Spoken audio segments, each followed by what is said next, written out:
Joaquin? This is a good fight right here. Should be. Yeah. I know it's gonna be a good fight. Well, Joaquin, congratulations, front right here. Congratulations on the victory. Yes, sir. I know, you said this was an MMA fight. You'd want to take him down and everything, and then we saw the video clip of you and Kevin talking Yes, sir. in the hotel where you were.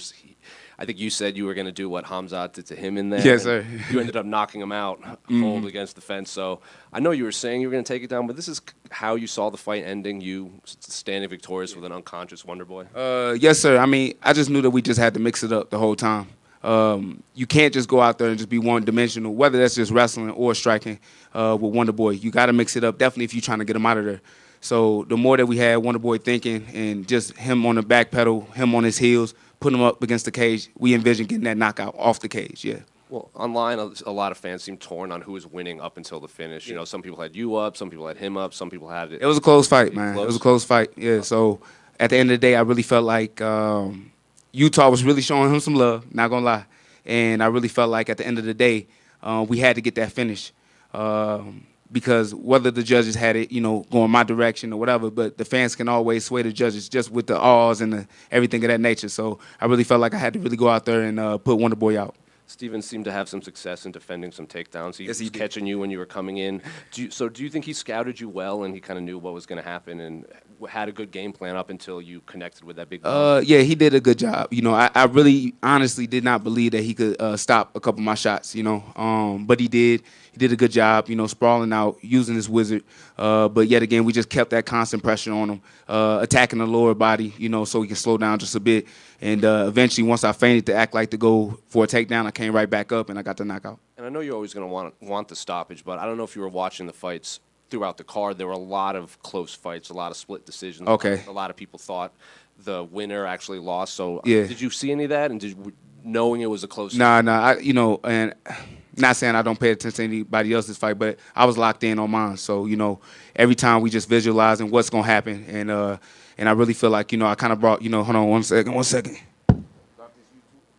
307 for life, knocking out Wonder Boy. So I really feel like once you visualize, you can really kind of capture everything that you want.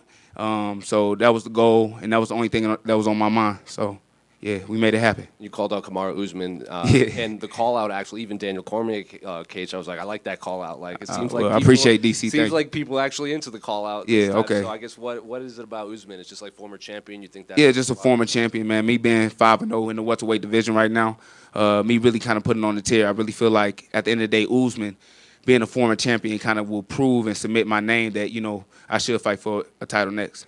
Do you think when you look at names like Usman, he's one of the legends of the sport, and is it a personal thing that you enjoy being able to get in there with these names that you've obviously watched as you're coming up?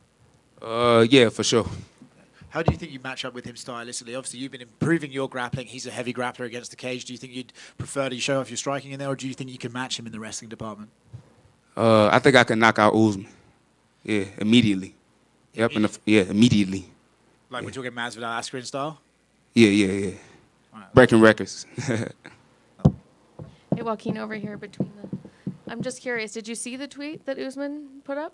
No, man, what'd he put up? So he put a couple emojis, which could mean one of two things. Okay. He's either flirting with you or he's using the smug emoji. It depends on how you want to take it. I don't know how I want to take that, At the end of the day, I'd love to get a date from him. That's what I want. That would be a good response. A date. Let's go. Buckley, right over here in the back. This, like you said, 5th win in a row. Congratulations. What do you believe to be some of the root causes to the amount of success you've been having in the cage?